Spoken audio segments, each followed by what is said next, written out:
27 ایک روایت میں 17 نمازیں پڑھائی نبی علیہ السلام کی بیماری میں. کتنی نمازیں؟ 17 نمازوں میں آپ کو امام بنا کر گئے ہیں امت کا. اللہ ذرا سنتے جائیے قرآن. اور ابو بکر صدیق رضی اللہ تعالیٰ عنہ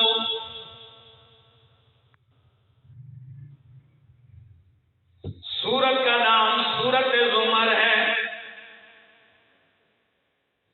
جو 20واں پارہ سورت زمر آیت نمبر ہے 33. قرآن کہتا ہے والذی جاء بالصدق وصدق به اولئک هم المتقون.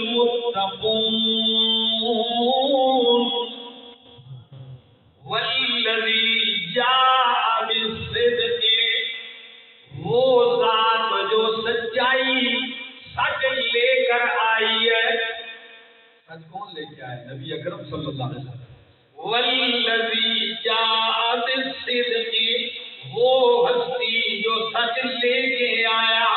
وصدق به, اور وہ جس نے اس سچ کی تصدیق کی. اولئک هم المتقون, یہی لوگ متقین و پرہیزگار ہیں. مفسرین فرماتے ہیں سچ پیغمبر لے کے آیا.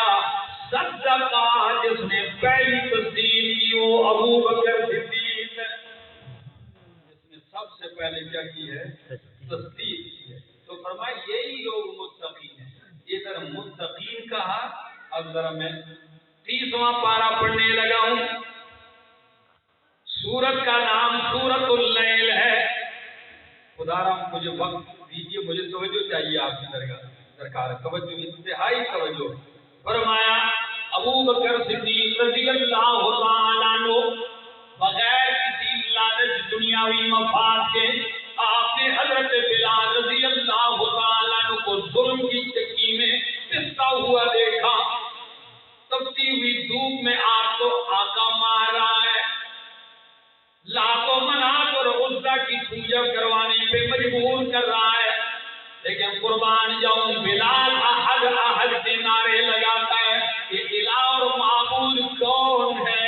اللہ. جو مانتے وہ بولو. حاجت روا کون ہے؟ اللہ. اللہ ہی ہے. بس یہ احدیت کی صدا گونجتی ہے, چمڑی ادھیڑ دی جاتی ہے, مٹی کی گلیوں میں گھسیٹا جاتا ہے. جون جولائی کی گرمی ہے, آپ کے سینوں پہ گرم پتھر رکھ دیے جاتے ہیں, لیکن آپ احد احد کی صدا لگانے سے پیچھے نہیں ہٹتے. فاسدی نے پر نے ظلم کی چکی میں پستا ہوا دیکھا. اور چلے گا اللہ کے بندے ڈر, اس غلام کو مارے جا رہا ہے, ظلم کر رہا ہے, ترس نہیں آتا تجھے؟ تو پتہ امیہ کیا کہنے لگا, اگر آپ کو اتنا ہی ترس آ رہا ہے تو پیسے دے کے خرید لو. غلام جو تھے بلال, فرمایا اچھا بتاؤ کتنے کا؟ اس نے منہ مانگی قیمت. کیا؟ منہ مانگی قیمت. منہ مانگی قیمت بولی.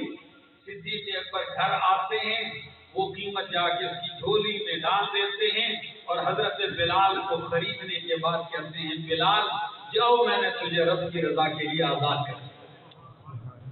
صرف ایک نہیں, بڑی فہرست ہے. کئی غلاموں کو خرید کے اللہ کی رضا کے لیے آزاد کیا, اور کئی لوگوں کے چولہے جل رہے تھے آپ کے خرچ سے.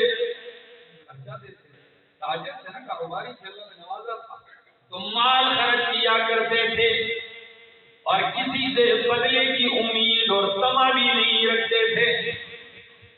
تو قرآن کیا کہتا ہے ایسی ہستی کے بارے میں؟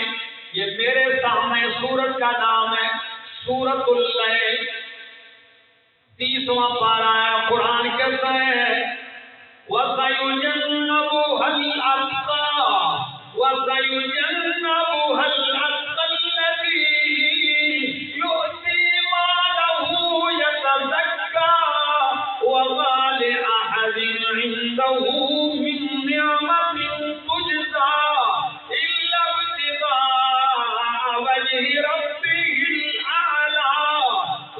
سوف يرضى.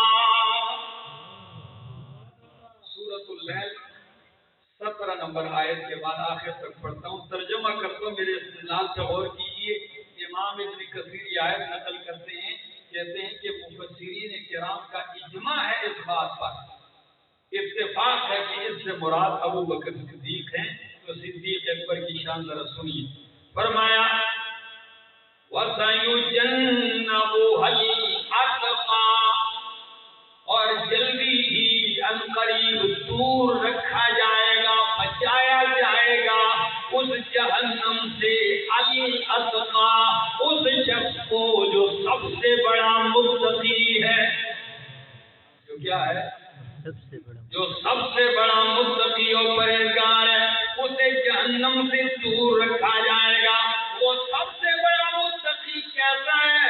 فرمایا الذی یؤتی مالہ یتزکیٰ، وہ مال خرچ کرتا ہے اس لیے یتزکیٰ تاکہ وہ پاک ہو جائے، اپنی پاکی کی خاطر مال خرچ کرتا ہے. وما لأحد عنده من نعمت تجزا، اس پر کسی کا احسان نہیں ہے کہ وہ اس کا بدلہ دیا جائے. اس صدیق پر کسی کا کوئی احسان نہیں کہ وہ بدلے میں نیکیاں کر رہا ہے، مال لٹا رہا ہے، نہیں، کسی کا کوئی احسان نہیں.